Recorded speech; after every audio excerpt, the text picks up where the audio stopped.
সম্মানিত সুধীমণ্ডলী, ভাই এবং বন্ধুগণ, আজকে আমাদের কোনো নির্ধারিত প্রোগ্রাম না, আপনারা শুনেছেন। আমরা একটা সামাজিক অনুষ্ঠানে প্রথম যোগ দিয়েছি, হলো কি নাম, বাবলি দহ, একটা আকিকার প্রোগ্রামে। এরপর একটা বিয়ের অনুষ্ঠানে আমরা যোগ দিয়েছিলাম। এই গ্রামের নাম কি? বেতকান্দি। যেহেতু এই রাস্তা দিয়ে আমরা গিয়েছি, যাওয়ার সময় অনেক লোক এখানে জড়ো হয়েছেন, এই জন্য আমরা বলছিলাম যে ফেরার পথে আপনাদের সাথে দুই কথা বলে যাব, সাক্ষাৎ করে যাব ইনশাআল্লাহ। সেই উপলক্ষেই আমরা এখানে দাঁড়িয়েছি। আমরা এই এলাকায় একটা বড় প্রোগ্রাম করবো ইনশাআল্লাহ। সেদিন আপনারা দল বল সহ সবাই আসবেন।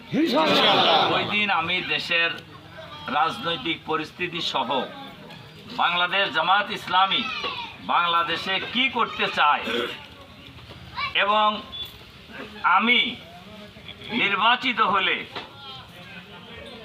এই এলাকার উন্নয়নের জন্য আমার যে পরিকল্পনা, এই পরিকল্পনার কথা বিস্তারিত আপনাদের কাছে বলবো ইনশাআল্লাহ।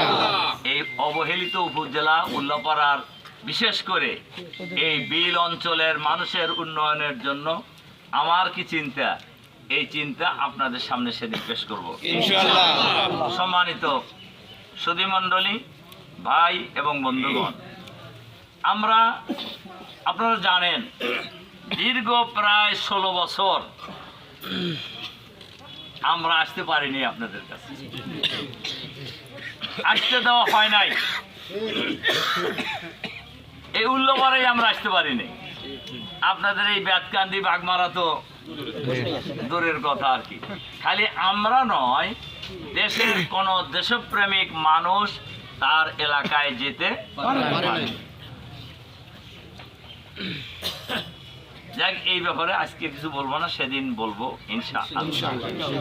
আপনারা এটাও জানেন যে আমার বাপের জানাজায় আমি আসতে পারি নাই, আমার চাচার জানাজায় আমি আসতে পারি নাই, আমার ফুফুর জানাজায় আমি আসতে পারি নাই, আমার ছোট বোন মারা গেছে, তার জানাজায় আমাকে আসতে দেওয়া হয় নাই। আমার কথা কি আপনারা বুঝতে পারছেন? এই তো যাই হোক, এতেও আমার কোনো দুঃখ নাই। তার কারণ আমরা যারা আমাদের প্রিয় জন্মভূমি 56,000 বর্গমাইলের এই বাংলাদেশে চাঁদাবাজ মুক্ত, সন্ত্রাস মুক্ত, দুর্নীতি মুক্ত নেতৃত্ব প্রতিষ্ঠা করতে চাই, বাংলাদেশকে একটি আধুনিক বাংলাদেশ হিসেবে গড়ে তুলতে চাই, যারা আমরা বাংলাদেশকে একটি ইসলামের বাংলাদেশ হিসেবে গড়ে তুলতে চাই, যারা আমরা বাংলাদেশকে আগামী দিনে কোরআনের আইনের ভিত্তিতে চলবে সেই সংগ্রাম করছি। সেই লড়াই সংগ্রামের কারণে আমাদের বিরুদ্ধে যারা ভারতীয় তাবেদারের শক্তি, যারা এতদিন শাসন ক্ষমতায় অধিষ্ঠিত ছিলেন, তারা আমাদেরকে আসতে দেয় নাই। কিন্তু যারা আমাদেরকে আসতে দেয় নাই, আমরা তারাই নেই, নিজেরাই পালায়া চলে গেছে না? বলেন গেছে কিনা? একটা কথা কয়ে যায় আপনাকে, রাসূল সাল্লাল্লাহু আলাইহি সাল্লামের একটা হাদিস আছে, ইত্তাকুজ যুলমা ইন্নাজ যুলমা যুলমাতান ইয়াউমাল কিয়ামা। তোমরা জুলুম থেকে বিরত থাকো, কেননা জুলুম কিয়ামতের দিন জালেমের জন্য অন্ধকার হয়েছে না? আল্লাহ রসুল বলছেন কিয়ামতের কথা, দুনিয়ায় অন্ধকার হয়ে গেছে। আপনারা এক বিচারপতির নাম শুনছেন? নাম শুনছেন কিনা জানি না। আমি অবশ্য কোনো জায়গায় এই বিচারপতির নাম মুখে বলি না। এই ভদ্রলোক আমাদের আল্লামা দেলোয়ার হোসেন সাঈদীর ফাঁসির রায় দিয়ে টকশোতে এসে আস্ফালন করে বলতেন যে আজকে সাঈদীকে ফাঁসি দিছি। আমার কথা কি বুঝতে পারছেন? এই বিচারপতি পাওয়া গেছে কোন জায়গায় জানেন তো আপনারা? সিলেটের বর্ডারের জঙ্গলের মধ্যে কলার পাতার উপর। পাবলিক ওখান তো ধরে আনছে কিভাবে দেখে, গলায় গামছা লাগায়। বলেন তো, গলায় গামছা লাগায় গ্রামে কাদেরকে?